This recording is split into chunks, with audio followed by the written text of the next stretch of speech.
Is it okay? All right. Hey, everyone. Good morning. Oh, So this is our third edition of the IJK podcast. I mean, it's a meetup, but also like we kind of spin it off as a podcast. Um, so we've had the past couple of sessions. The first one was just like a networking session. We wanted to like talk to general people who are interested in this community of like Indian culture and Japanese culture mix up, and other things. Not just the culture part of it. And the last session was about just introducing our hosts. We have Akash and Mina. These are people who had uh, you know experience in both India and Japan, and so they can speak about it in context. So we've had that session, and this time we are focusing on the business journeys of our hosts, and also like we can take in questions and things, so that like we can benefit anybody who's thinking about starting a business in Japan, or working with business in Japan, or maybe even getting employed at businesses in Japan. So this is the topic of today's session. And I know that like it's 11:02, and we will still we will progressively have more people joining in. But in the interest of time for the people who have joined in, I don't want to like keep them waiting. So I just want to start off. Um, so again, coming to the topic of this, we want to like first focus on the business journeys that our hosts have had.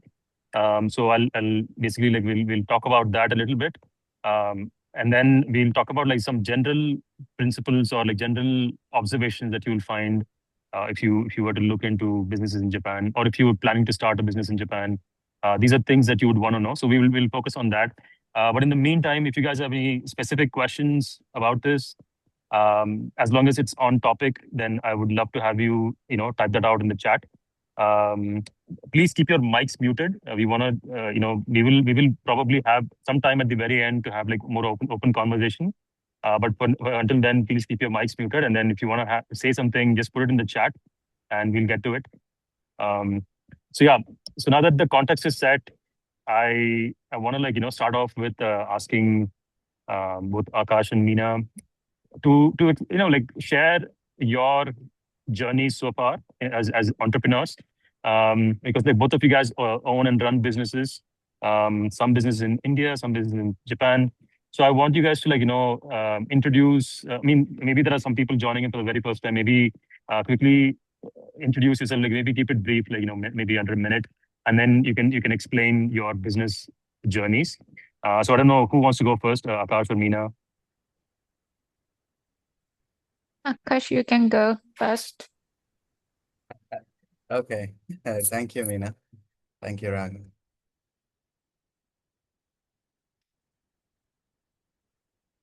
Okay, so thank you so much for having me. So we have around five participants, and I think more people might join as well because we are expecting more as well.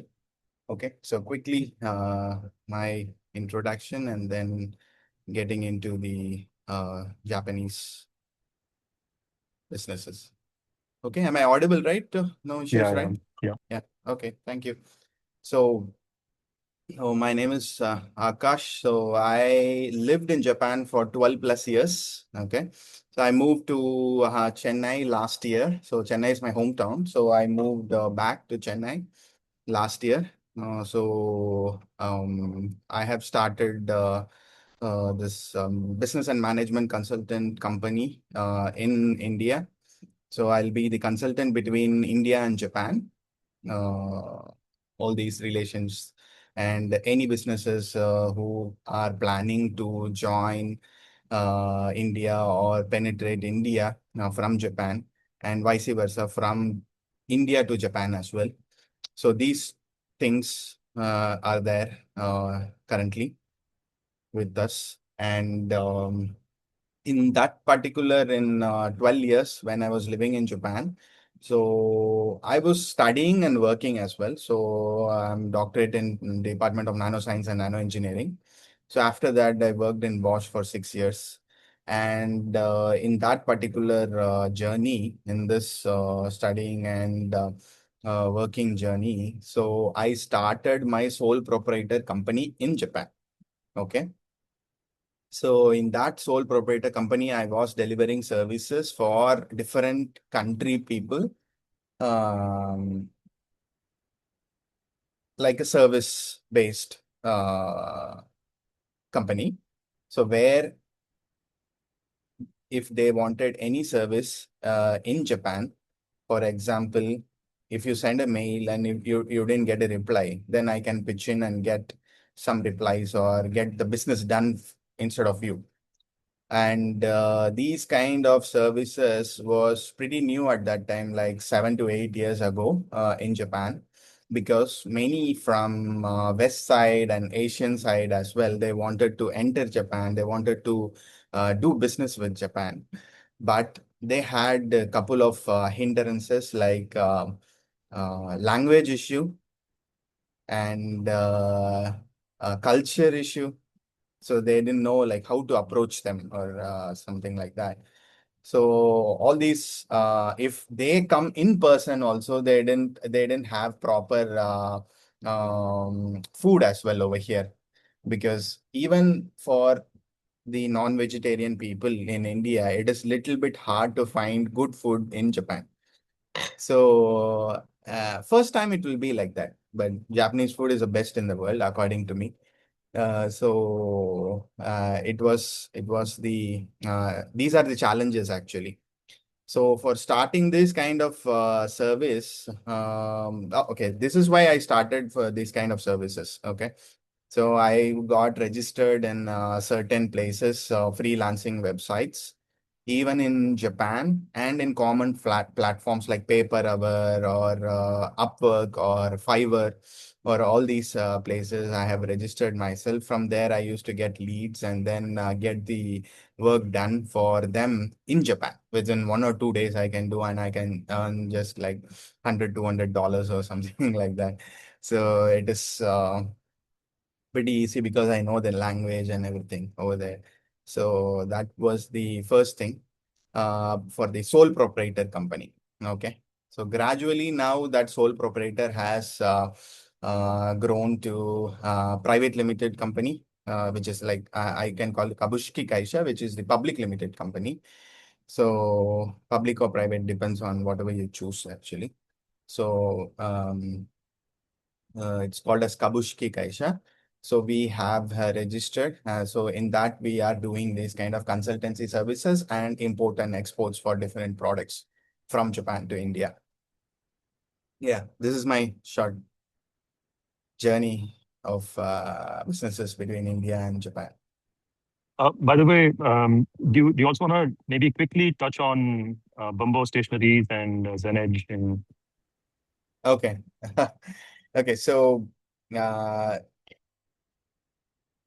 4 to 5 years before, I would say that I started this platform called Bumbo Stationaries. Bumbo means stationaries in Japanese.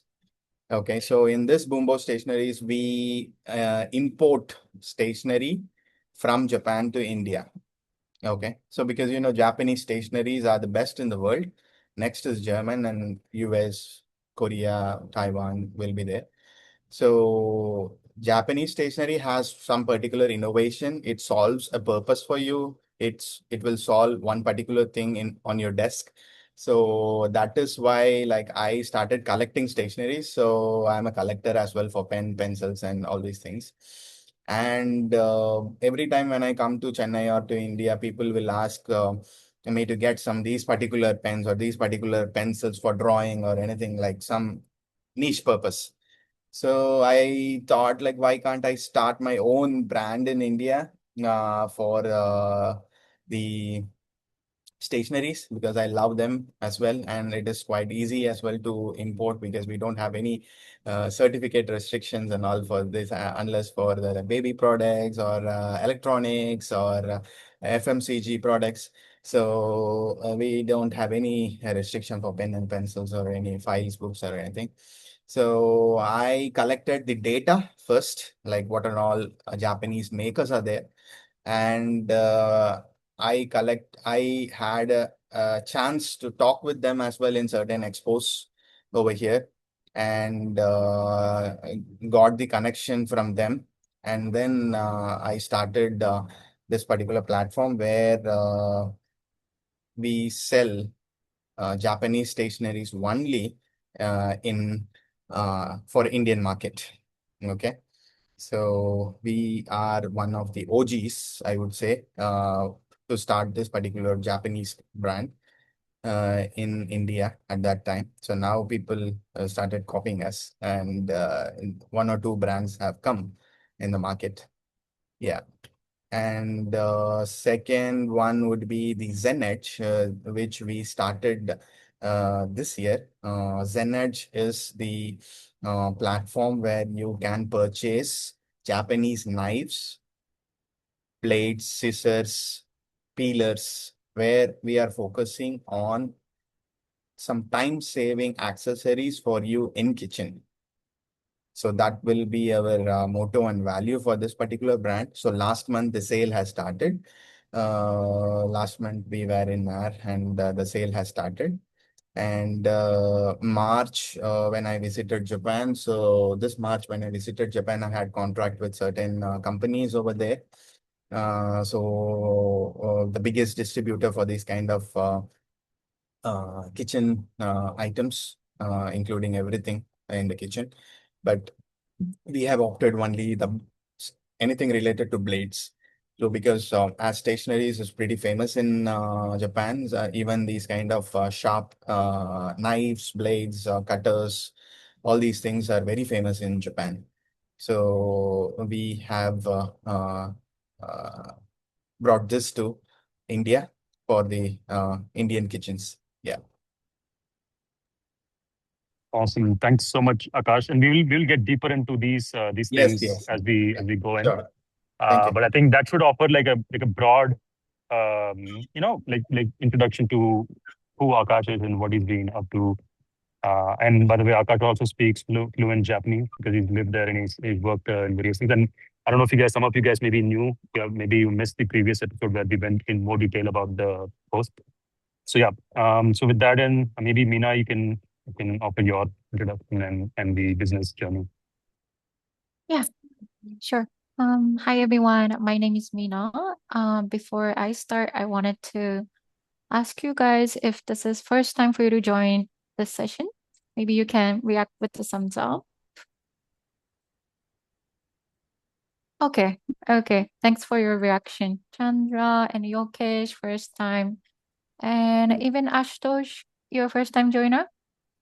Welcome, Yeah. welcome, welcome to the community. So, this India-Japan Kai is the community where you know, we want to become a bridge between Japan and India in any kinds of context. So, like a cultural context, business context. So, why we started this is to connect and provide necessary information and exchange thoughts and even enhance that discussion together. So, welcome all, and very nice to meet you. So my name is Mina, and along with Ragav and Akash, we have been doing this events, and this is the third time session. So today we focus on the business journey. And as mentioned by Raghav, so I used to prepare for my business when I was in Chennai. So by until this year March, I used to live in Chennai for more than 2 years. So I was working in one of the Japanese company called Yamaha Motor. And since I have a HR background, I was mainly taking care of the employee trainings or operational excellence belonging to the entity in Chennai, India. So I'm pretty much familiar with South Indian culture. And also, I used to have a team in Delhi also. So I also love connecting with northern part of India. So that is a little bit of my story with India. And now I'm back in Japan. So before I moved to India, I used to live in Tokyo for more than 7 years, which is the capital city of Japan. And mostly I used to work in US tech companies such as Airbnb or WeWork or Tesla Motors, which is very also new things in Japan market. So I am pretty much spent in a foreign company in Japan because where I started my career was a very, very traditional Japanese company, which is in international logistics. And I think as you are the one interested in Japanese culture, I think you might have heard of Japanese working culture. And sometimes it can be very long time hours working culture or, the working hierarchy so much. So I have experienced good thing and bad thing about the Japanese company and decided to move forward with the foreign companies exist in Japan. So I know both sides. With that, now I'm preparing for my own company, which is for craft beer brand. If you are like a drinking lover or not, but I am personally love drinking craft beer, especially for Indian pale ale. And this is one of my personal passion as well. So I started thinking to create my own brand. And I used to work as a community manager in such US tech companies. So my passion is to connect people and enhance the relationship and create the fan of the brand in order for the users to stay and stick with the certain services. So I wanted to bring the essence into my craft beer brand as well.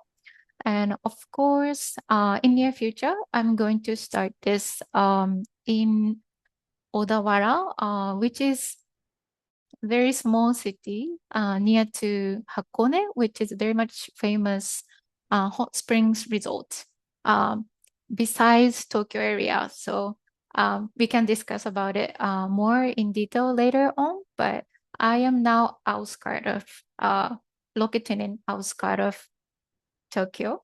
So a little bit chilling like with the nature. I'm preparing my company. Yeah. So that's all for now. Raga? All right, perfect. So we've got a little bit of background on both the different companies that they run, and I kind of like want to so Mina, you don't have any business experience running any companies in India, and you only have it in Japan. And I think you mentioned that you're about to get started registering the company. So maybe I'll direct this at Akash because he's got like experience running companies in India as well as I think he has one company in Japan. So Akash, like walk us through like what you've been able to do in which stage your companies are in, because I know that Bumbo is like kind of mature right now, and Zen Edge you started last month I think, and then you have, if I'm not mistaken, you have a company in Japan as well. So walk us through how the registration or the general practices exist in starting a business in both the countries, and kind of like compare and contrast the two so that like our audience can get a sense of like what a running a business in India versus Japan can feel like.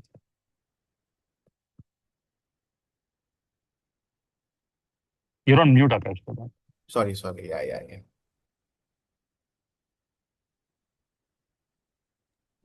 Yeah. We can hear you now. Yeah. So basically, I would like to talk about my Japanese company. So where it is a service-based company. Okay. So called Creative Enterprises Japan. So in Japan, we started as a sole proprietor company, and now we are grown in such a way that we have to change from sole proprietor to Kabushiki Kaisha, which is the public limited company.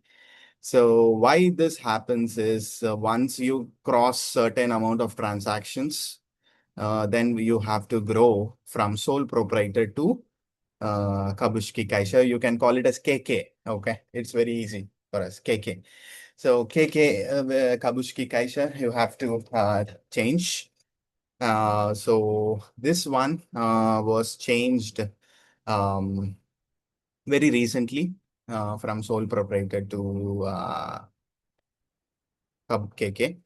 So the starting of KK would be like I started this KK because to gain the trust among the Japanese people. So when I go and talk to certain companies or pitch about certain products and services from India to Japan, so they have to recognize me as a proper organization in Japan. That it is run by Indian, and I can speak Japanese and English because I'm bilingual engineer as well. So for gaining the trust, we changed from sole proprietor to this one, KK. Okay. So basically, this kind of public or private limited companies are best for the foreign investors and little bit of large businesses from sole compared to sole proprietor, and for manufacturing sectors and a little bit of if you want to raise funds or anything, then this could be the best platform for you. Okay. So the advantages are, like I mentioned, the first one, what I felt was the trust. And second thing was the credibility. And the third thing was the ease to get clients. And the fourth thing was something related to hiring, all these things as well. And the bank related activities also for the loans and other stuffs in Japan as well. It is pretty easy. So these are the ones. And for the registration process, I would say that if you are registering a company in Japan, you can be the 100% owner or the founder of the company as well. Okay. That is not an issue if you have a valid visa. If you have a valid visa as a foreigner, you can register your company. Okay. So the way how I got was directly because I can speak Japanese. So directly I went to the directory of companies, and there they guided me like how to start a company, and then it was easy for me because I can speak Japanese. Then that's there. But if you guys want to start a company, I would recommend you to approach certain organizations which are led by government, um, where they can help you in English also, in English also to start a company in Japan. For example, METI, okay, METI, which is the Trade and Minister of Economy or something like that. Okay, the full form. The METI is one of the best places. Second thing is JETRO. So JETRO is also offering certain guidance. JETRO, Japan External Trade Organization. JETRO is also having certain programs for the startups. So they help in registering companies, this Kabushki Kaisha and the Godo Kaisha as well. So Godo Kaisha is something similar to LLC or LLP, what you see in the Western side and even in India as well. So basically for small businesses, consulting and startups, could you can go with Godo Kaisha, GK, KK and GK. Okay, so this is how like foreigners in Japan, they will distinguish. For imports and exports, for you can use GK, Godo Kaisha. So the cost for KK versus GK would be, KK will be expensive, would be approximately $3,000. I'm talking in dollars, okay? So I mean, maybe I can talk in rupees also. Close to 2 to 3 lakh rupees. Close to 2 to 3 lakh rupees, it might cost for KK. Okay, so Kabushki Kaisha. And for GK, I would say 10 to 20% of this 2 to 3 lakh rupees. That's all. Because it is just the common registration, and you have to pay some stamp duty like what we have in India. So only those things will cost you. And if you don't have any address, we can have the virtual address as well. So currently, I don't have address in Japan. So I have moved out from Japan to Chennai, right? But for my business purpose, every 60 days, 10 days, I will be in Japan. I have my virtual address ready in Japan. So all my other bank related documents and company related documents, official documents are set in that particular virtual address, and you have to pay certain amount as well. So that is there. So this is the major difference between the KK versus GK. Okay. So Raghav, this okay? Yeah, like I kind of like wanted to discuss. See, you've started your companies in India and plus in Japan, right? Yeah. For somebody who's thinking about, like starting a business, right? I mean, obviously it's probably not going to be comparable. They're probably not going to switch from setting up a company in India versus just like starting it in Japan, because it's completely new territory and there may be like a lot of unknowns and things like that. But Hmm. maybe we can discuss some advantages of running a business in Japan, because like you said, you don't have to be a native born, or you don't have to like have a partner who is native Japanese to start a business in Japan. And there are like definitely certain advantages of like starting a business in Japan that we may not have here. So from that perspective, right, can you compare um, setting up the business in Japan, where maybe in terms of like the funding or the business ecosystem, or if you're setting up like a global business, maybe having Japan as your base would be more beneficial than having India as your base. So from that Hmm. perspective, can you like offer some of your thought? Okay, sure. So as I mentioned about the starting a company in Japan and government giving certain subsidies and certain advantages for foreigners in Japan, and they have this new program called Startup Visa program or Business Visa program for everyone, irrespective to the nationality. So they have these kind of programs running by the government. And uh, if you know the Japan architecture, or maybe the Japan's geography, I would say that each and every prefecture in Japan has this kind of startup related ecosystem. Okay. So Japan is divided into 30 different prefectures, maybe something similar to India. So we have 30 different states. So in Japan, we call it as prefectures. So Tokyo is one, and Kanagawa, which is the Yokohama is the capital. So these two, three, they are famous among Indians. So these places, we have this kind of startup ecosystem ready. So where they help for our um, companies for the setup. And certain places you can get 50 to 90 days of free office space. Okay. So in certain government organization, I think it is JETRO, I think. JETRO will give you the space for your startup, kind of a incubation program by them, where you can set up your company.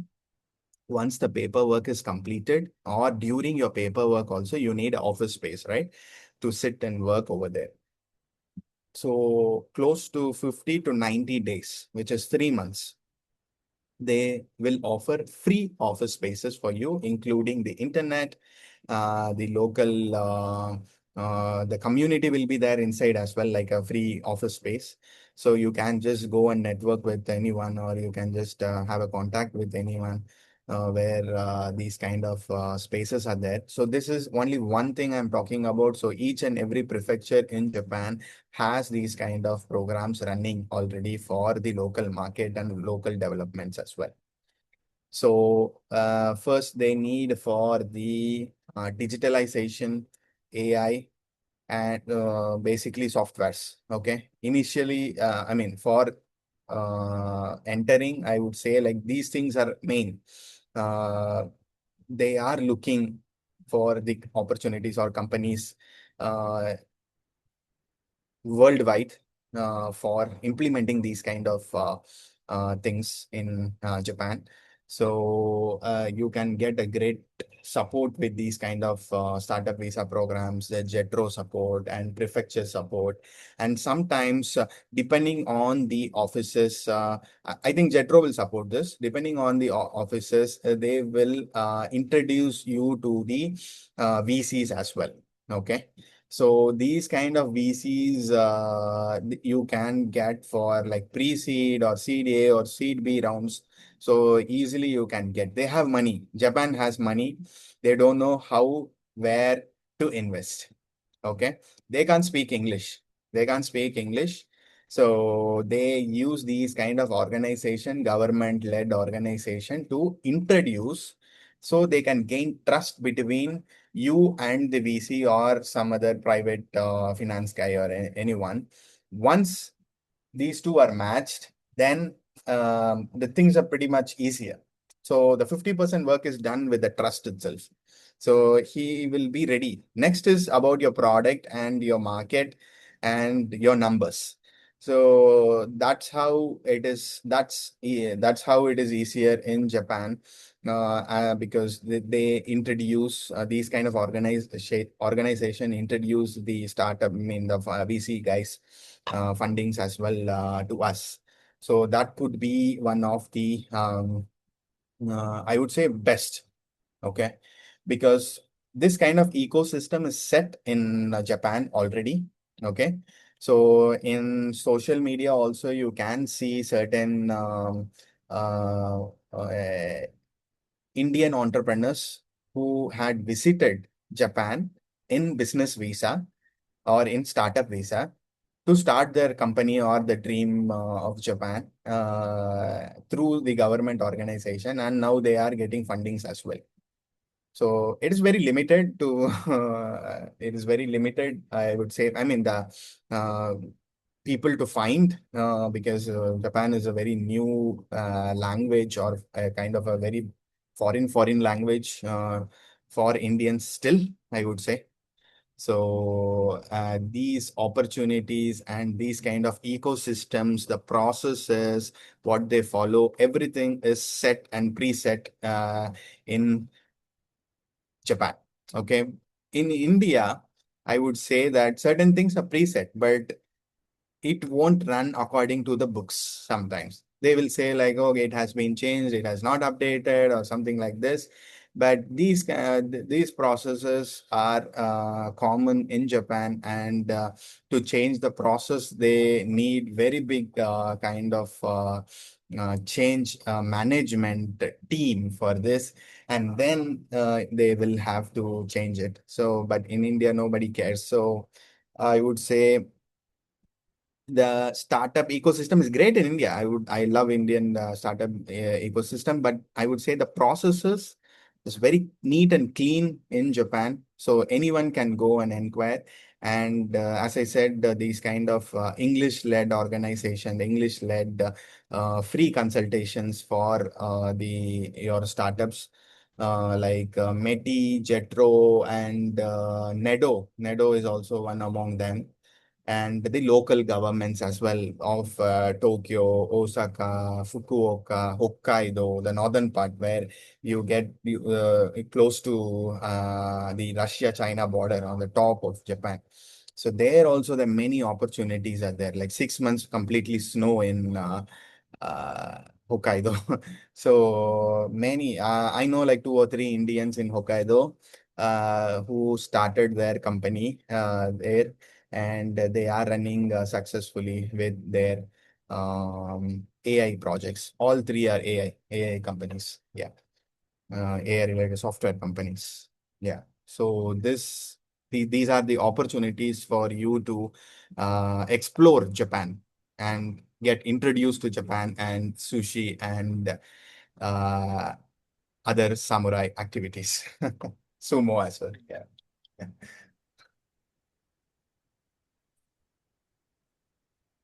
All right.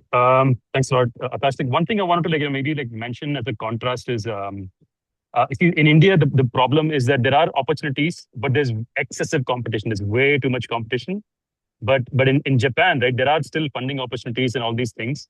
But over there, like I think the problem is that they don't have enough people competing for these. Like so, whoever walks in gets it, right? So this is going to be like completely new for Indians because like Yes. nowhere have we ever had the problem that we Yeah. don't have enough takers for what we're offering. But that's the Yeah. problem in Japan. So I think that is one of those things that I find is super. It's kind of like a really amazing opportunity if you are like looking for that the global platform because I do believe that Japan is a for certain industries, but Japan is maybe like more of a suitable global platform to launch a business. And then, but also like from in terms of money, I think they do have like a good amount of money and also like not enough competition. So maybe you'll have a smoother time competing as a business in Japan for funds. So, I mean, I don't know if you agree with that. Maybe you can add some notes on that. But also, I want to note that like we have a bunch of questions in the chat. Yeah. So yeah, Can go. we can comment on that, and then like maybe we can have a Yeah. more open discussion on that. Yeah, Sure. we have 20 minutes. Yeah, Akash, do you agree with what I said, or you think that's Definitely, I agree. And mm, I'll give you one quick example where when I was mm, studying at my university for my PhD degree, so I used to go and see the notice board for scholarships. Okay. So I got the maximum amount for the scholarship, which is $1,500 at that time. So yeah. So that in that opportunity, one second, sorry.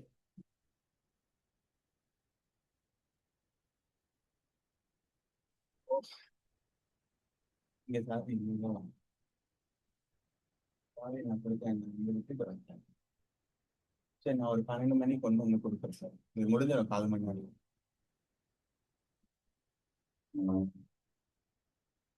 Sorry. So there I saw that the scholarships are listed, but the applicants are very less, but the scholarships are more. So in 100 scholarship openings, only 70 people apply. So most of them will get, most of them will get. And I was studying in the topmost university in Japan.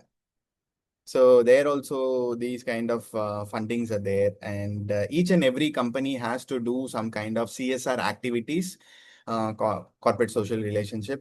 So there also they have certain budget from the company itself to implement in certain sustainable development startups or any IT companies or where you can solve some issue, the main problems. So these are the places where I see lots of opportunities as well. Yeah, Raghav. Thank you. yeah, I think we have like 20 minutes left. I want to kind of like maybe have a more open discussion. So I feel like there are a few comments left by Shilpa, Yogesh, and again Shilpa. Maybe Shilpa, if you don't mind, do you want to open your mic and like speak it out because like we want this to be like more of a Yeah, please. interactive session. Shilpa. Yeah. Yeah, we can go with Shilpa first. Yeah. So, hi everyone. Hello. Good morning. This is Shilpa from India, and I'm very thankful to you for this opportunity because I have not been a Japanese student, but Mm, I'm having some family roots in Japan. My uncle was into importing export business in Japan, and mm, he is no longer, but his son and his wife do up and down from Japan to India, Pune, and I'm also a resident of Pune right now. Presently, I am doing a soft skill mentor occupation in Pune for the IT industry. And mm. somehow, because my uncle is from there, I'm having a kind of attachment towards Japan, kind of curiosity towards the Japanese culture, and I have been studying all these YouTube videos, apps, and various channels. It so happened that someone told me about the meetup option, and that's how I got to connect with you guys, and I think I'm very fortunate about that. Thank But you. the only yes, thank you so much. My only concern being for teaching online English to Japanese students. I am very fond of teaching. I love to teach, but I'm not very tech savvy. Uh, I have heard about this Gaijin pod jobs Hmm. option. And this I have tried to access it, but I could not get through it. I was kind of lost when I tried to search that option, and it did not materialize, so to speak. So I wanted to know if there are any such options that are available that are easy to access, and I can do some remote mentoring for Japanese students when it comes to tutoring for English language. Also, to add, I have heard about this Eikaiwa concept while watching YouTube videos. Is there anything of this sort where it seems that that's a place where students gather together and they focus completely on learning English and mastering the language? So, is there any such concept online which I can access and kind of be a part of, so that even my Japanese gets developed and I can help some Japanese students as well? So that's about it. Thank you. Okay, so I'll go first, Meena, sorry. So, so first thing I just wanted to ask you, Shilpa, so what is your Japanese level right now? So to say, how we say otherwise in English language, bathroom singing, it's very much it's Okay, very much so that time. so No, I just have not done any course, nothing, because I okay. have just been learning whenever time permits me, whenever I'm doing my household chores and I'm managing my family and my work. So whenever I get time, I do equip myself with the language, and that's about it. No certification, so to speak. But interest is for far more on the higher side. That's the only thing I'm having right now. Okay, I see. So then your Japanese knowledge or Japanese language knowledge is pretty low. Then maybe Yes, like a beginner or just started yes, kind of thing. yes. True. So in that case, you won't get much of replies from Japan because for teaching Eikaiwa also, Mhm. Eikaiwa means for people who don't know Eikaiwa means English conversation. So for English Eikaiwa also, it is very difficult to teach a Japanese because you can't speak Japanese.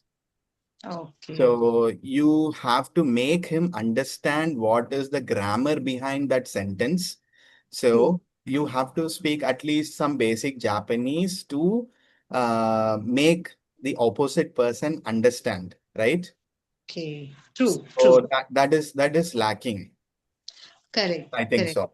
Okay. So that is why maybe you're not getting any replies from them or not a proper feedback or anything from them, any job or opportunity as well. Okay. Um, I but see. but I would say try to communicate uh, with some government,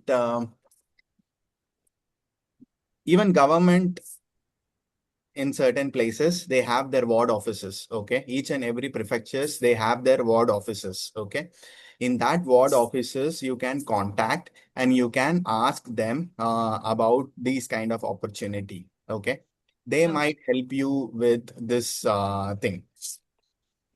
Okay. Okay, so you So need are not they get available? you need not be a tech Sorry. savvy for that, so you can easily contact them and then you can request them or ask your uncle also how to contact the ward office wherever you're targeting. Mhm. And then from there also you can get some opportunity. So I can think of this particular way, one particular way. And one more is there is an app called Let's Talk. Okay, Let's Talk. Okay. Okay, Mhm. so just try that and see. That is between people in Japan Okay. who can speak Japanese, Okay. will learn some other foreign language, for example, Hindi or Telugu or Tamil or whatever it is. They might, if they have interest, they can connect with you if you are in the same platform. So you can Wow. teach Hindi or English to them, and they can teach you in turn Japanese. Excellent.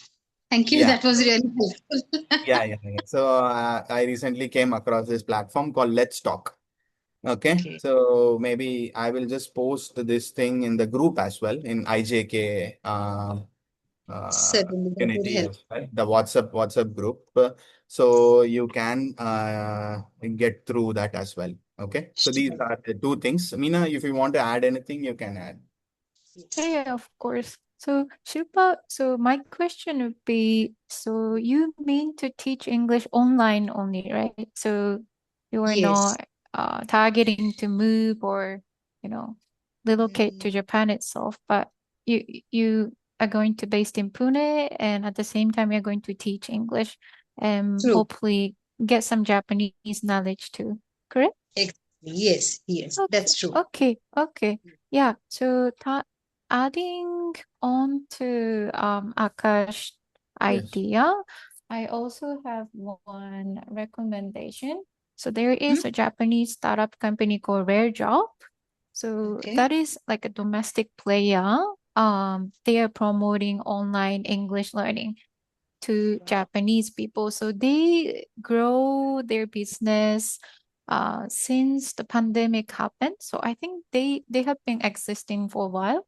I think more than 10 years, but they kind of got boomed when pandemic happened because everyone could not go outside and then people started learning themselves. Correct. So I think this could be one of the service maybe you can look at. And I see on their website they're recruiting English teachers and they have certain connection with India as well. So I think maybe, yeah, I suggest Wow, you that to. was so helpful. Believe me, that was so helpful.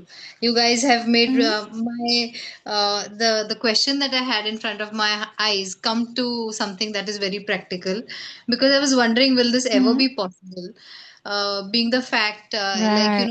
just trying to navigate. I'm about 40, actually speaking, and I was just wondering, is Okay. this the right thing to do or what? Like, but sometimes you have a passion for something, and that passion drives you to certain channels whereby you can at least seek some information and attempt to come out of your comfort zone and try something new. And you guys Hmm. have given me the direction, which is very valuable for me. So I'm thankful to both of you for this direction. Thanks a lot from the bottom of my heart. Means a lot. Yeah. Yeah. Thank you so much for your comment too. Yeah, Yes. maybe next time you can let us know like how it goes and after Yes, trying, like we can discuss further too. Thank you for the definitely. question. Definitely. One more small tip I wanted from you guys, if it's fine for you, especially from you, if you could, Meena san. I wanted to know if writing kanji and hiragana and katakana is just writing it down on paper is the only way to grasp, or is there any other source in which, like, you can do fast learning of writing down the hiragana, katakana, and kanji, or is it just practicing on paper? Is there any other option? I, Yes. yes. So I think as I I should am, answer. I should answer this question as yeah, Indian. you can go ahead. Yeah. These kind of kanji, hiragana, katakana is very much foreign to us. Okay, so Oh, writing is the best, and only way which I know till now okay. can help you. Okay, Yes, because yes. I'll tell you one thing. I started my Japanese learning in 2007. Okay, Mm-hmm. so it is Okay. close to 20 years right now. Okay. Wow. So in this 20 years, I would say that this is the best way. Okay. So you can have a whiteboard in your particular room or your house, and Mm-hmm. then you can practice kanjis like 4 or 5 kanjis every day. And you keep writing on on top of that particular kanji. Like in our childhood days, if it is A, we'll write Yes. 10 times A on top of. Correct. Okay. Correct. So we Actually. used to scribble. So that is Correct. the only way. And I am teaching Japanese in colleges in Chennai also right now. So even students, third year and final year students, they will ask me like, how to memorize these things and all. Yeah, True. especially hiragana, they can manage. Katakana, they are absolutely foreign. Yes.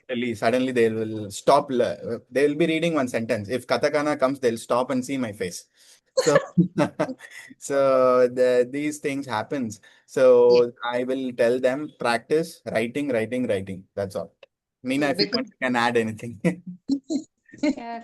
because I was grown up with this only, Yes. paper practice since we were Correct. kid. But Mhm. if I would give you one more tip, um, so kanji is all about, so this is coming from China, right? So Chinese, like a Japanese version of True. Chinese character. Yeah, and this is like a Correct. puzzle. So when we talk about the sea, umi, so this is consist of something related to river and something else, or something related to water and something. So if you start seeing kanji uh, as one of the piece of the puzzle, I think it's easier for you to remember. So without knowing this, like the true meaning of each parts, I think True. you may get so much confused. But I think once you started knowing, oh, this is about river, this is about the glass or mountain, I think, yeah, it'll be much Yeah. easier for you to keep remembering. Thank you. Thank you so much. That truly means a lot. I heard it somewhere on YouTube that you should try putting sticky notes in front of your face whenever possible. So I have put lots of sticky notes. That It still might help doesn't if Yes, you help. that might help if you are a quick grasping or learner. Yes. yes. That For me, Mm-hmm. that is doesn't very seem great. to work. So I was wondering, So is there writing is the best option for a you. option? It Yeah. seems like. Mm, Grateful to you Well, guys for this guidance and your time, truly. Thank you, Shilpa. Thank you. So we'll move on thank to the you. next question, Raghav. yeah. See, I just want to remind you guys that we have like 8 minutes left. It's always like surprising when we start these sessions that like the time goes by like quite crazy. We only got 8 minutes left, and so I just want to like make sure that we have enough of our audience's concerns, right? Yes, Because I have yes, like yes. few more questions here. So after Shilpa it was I think Yogesh who had a question. Um, I mean Yogesh, do you want to still ask the question or I Yeah, think? so my question is basically, I think Akash had mentioned that he had a couple of friends who were running some successful AI kind of implementation Yeah, stuff. yeah. And since I'm in that space as well, I just wanted to know like what would be the ideal kind of practical process to get started with that, and what is the kind of expectation in Japan surrounding AI implementation and So so on. what kind of problem are you solving? Can you just brief in few seconds? So currently I'm in the AI space myself, and I'm a consultant who's basically involved with companies willing to implement AI. You know, AI has been booming recently, but they don't know what exactly they want out of it. Okay. And so that's where I've been helping with. And I was just wondering if So in then you Japan, are yeah, general software consultant with AI specialty, right? Or capabilities. yes. Okay. So maybe you need to understand how business works in Japan. Okay. So now I'm consulting for a software company which has autonomous supply chain and some AI implemented in their own software itself. Okay. So my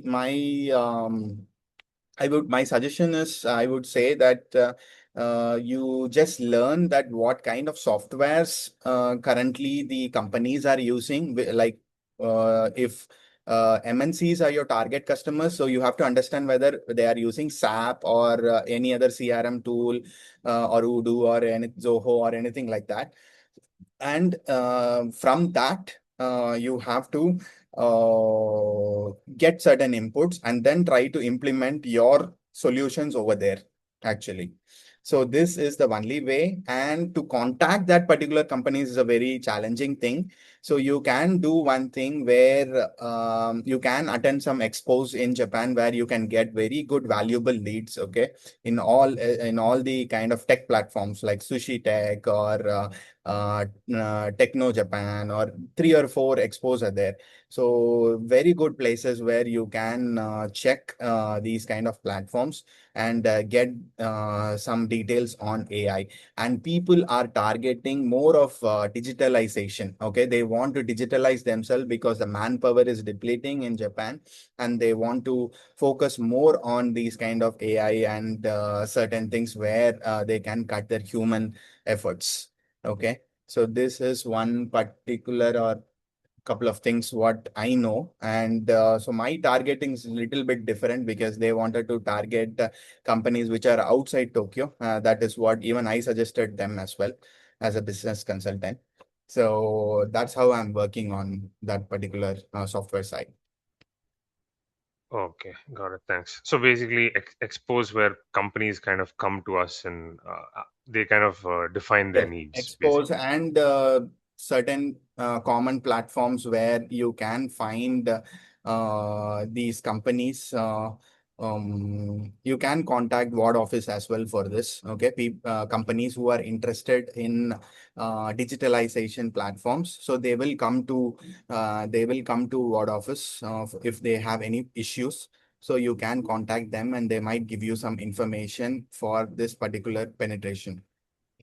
Got it. Thanks. So ward offices, is it basically like a hub, like a government See, ward maintained? office is like a government office where first floor will be related to your tax issues. Okay, Second floor will be related to your insurance related issues. Third one will be a transport. Fourth one will be your pension. Fifth floor will be your labor department. So any one department will contact you. got it. Got it. Yeah. Yeah, thanks. Thanks a lot for that. Yeah. Thank you. All right. So, guys, I have a hard stop in 3 minutes, but maybe Akash and Meena, if you have a few more minutes, we can continue the discussion. And because like there are a couple of more questions, and maybe it'll take some time for you to to properly answer those. Is it okay? Like, if you guys can continue like for a few more minutes after 12? Yeah, I'm Yeah. fine for 5, 10 Okay. minutes. I'm fine. I'm Yeah. fine too. Sure. Perfect then. Perfect then. So I think the next question was from Somasekhar, right? Somasekhar, yeah. So my PhD was in semiconductors. So it was uh, in solar related material, which is silicon. So I used to purify silicon to 6N purity. So which is a pre-process stage in semiconductors, the raw materials. We have or had, I would say the Japan had opportunities for semiconductors before COVID or 10 years before, okay, from now, for semiconductors, where they used to manufacture like plants like NGC or and Kyocera, Kyoto Ceramics, Kyocera. They used to manufacture the panels, the solar panels or the semiconductors, the chips by themselves. But recently, there has been some decrease in the production of chips. Okay. Due to certain infrastructure issues in Japan and manpower issues in Japan. And we don't have that particular facility in Japan. Okay. It was very minimal. It was very, very minimal at the initial stage. But now, due to China's dominance and other geopolitical issues, we have shortage of chips even in Japan. So Japan is trying to cope up these things, and India is also supporting for the not for chip production, but the post production, which is after the chips. Once the semiconductor chip is formed, the embedding services, packing services, all these things, the India, Taiwan, Korea is supporting Japan in these things. So this is what I know a little bit of semiconductor category or semiconductor industry. Yeah, thanks, Akash. Actually, my question was more towards some design services, like let's say Okay. India is a growing pool of into design, validation, all this type. And I was just looking at a future where Japan would be needing more kind of upgrade in the skills and quickly ramp up these kids to industry. Do you think Okay. India can support or have some hub in India and Japan where we India could play a role to upskill or quickly get them into industry doing the hard job like maybe design, validation? Do you think there is So scope for such thing? So, Somashekar, you have a company in India or you are a No, no, no. semiconductor design engineer? Yes, yes, yes. Yeah, actually, I Okay. stayed in Japan long back. I'm out of touch from 4 years. I stayed in Kanagawa. Okay. So now I'm not sure what's going on there. So I was just curious if I get some connections here. So I thought I would post this Okay. question. Okay. So the best thing you can connect is because these kind of semiconductor designers are very I would say high precision engineers, right? So it is very difficult as a private person to contact for these kind of services. So if you are interested, you can go with companies like Panasonic, Sharp, Kyocera, NGC, Asahi Glass. Okay, all these companies, they offer very good support systems for you in order to explore more on the design side. Mm. Okay, so they need engineers, so you can contact them, and you can get very good response from them if you have a great history. You have a history as well in Japan, so they might consider you if you want to relocate as well. Okay, okay. Thanks, Akash. Thank you. Okay. Thank you for your question, Soma. So we move on to next question. Vaishnavi K. Yeah, Vaishnavi. Hi. Hi. Hi. So, I'm from a non-technical background, and just to give a small brief, I studied design, bachelor's in fine arts, and then I've always been interested in languages, so I started learning language Japanese in 2024, and I'm planning on giving the JLPT N3 in December. So, I actually made a career change. Like I was a designer, then freelanced, and then after COVID, I joined a US startup working as a operation assistance manager type of thing, where I would set up campaigns, fundraising, Pipedrive, CRM management, and all of that. And now that uh, I'm doing Japanese, I want to understand um, which aspect of career. Like I want to skill up, and then, if possible, also add Japanese as a part of my toolkit. So you did mention that there was a lot of startup happening in Japan and in India. There is a lot of scenarios happening. So, what skill set, if I'm not from software background, would be uh, would be good for me to learn or are necessary in such scenarios? What is required that is non-technical? Hmm. Any opinion, Akash? Okay, so I would say that it is for Japan. Okay, one thing should be clear. They don't focus on technical or non-technical. So in India, we have this kind of separations: technical, non-technical. You're skilled, you're not skilled, or you're lesser than the skilled one. So these kind of things are not there in Japan. Okay, so this is the first thing you have to remove from your head. So second thing is, if you want to work in Japan, language is the must. Okay.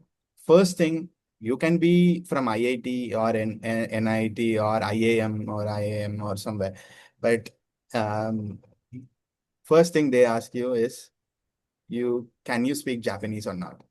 Okay. If yes, they'll proceed to the question two. Or if it is no, then it will stop there itself.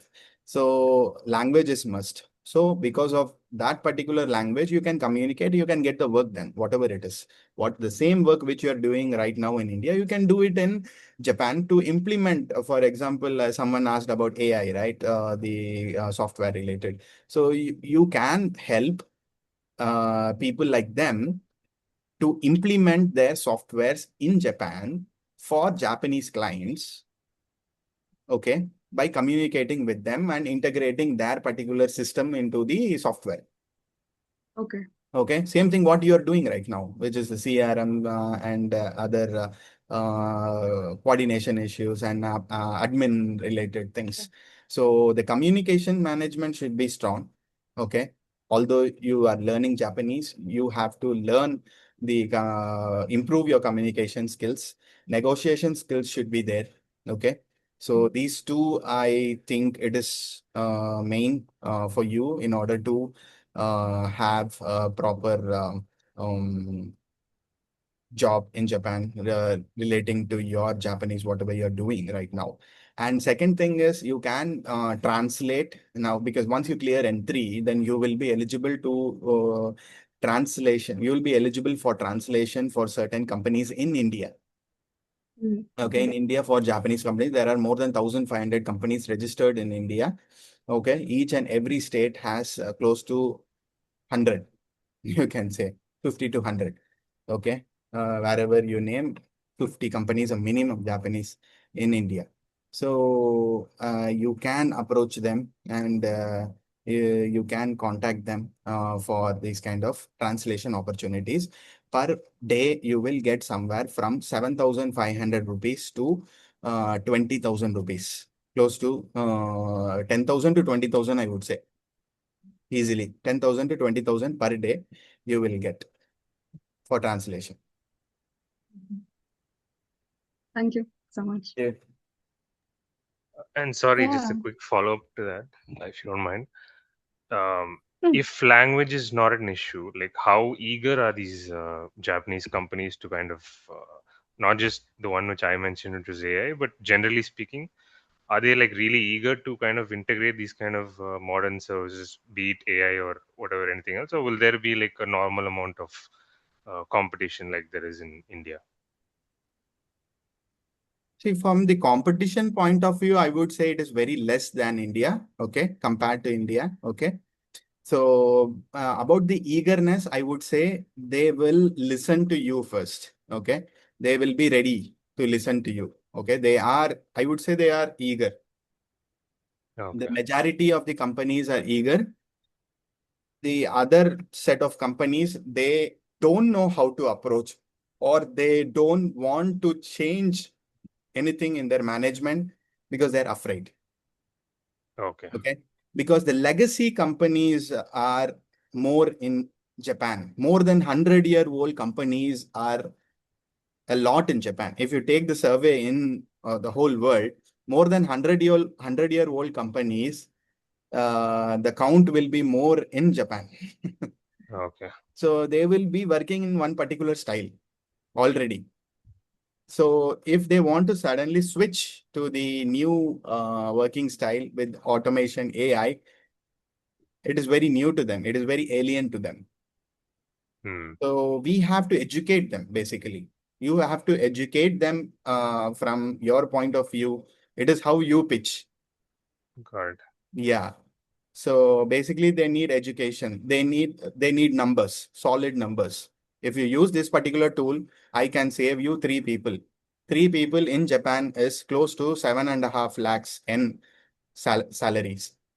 So Got it. you can save close to $6,000 per month. Okay. So if you could pitch something like this, then they might turn and see you at least. After seeing, it is very easy for you to get or convert it into a sale from lead. Got it. Thanks a lot. Yeah.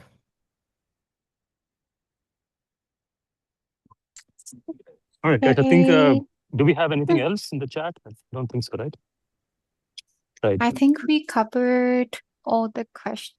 Let me see. Yeah. Yeah, I Yeah, think we I think covered so. all. Yeah.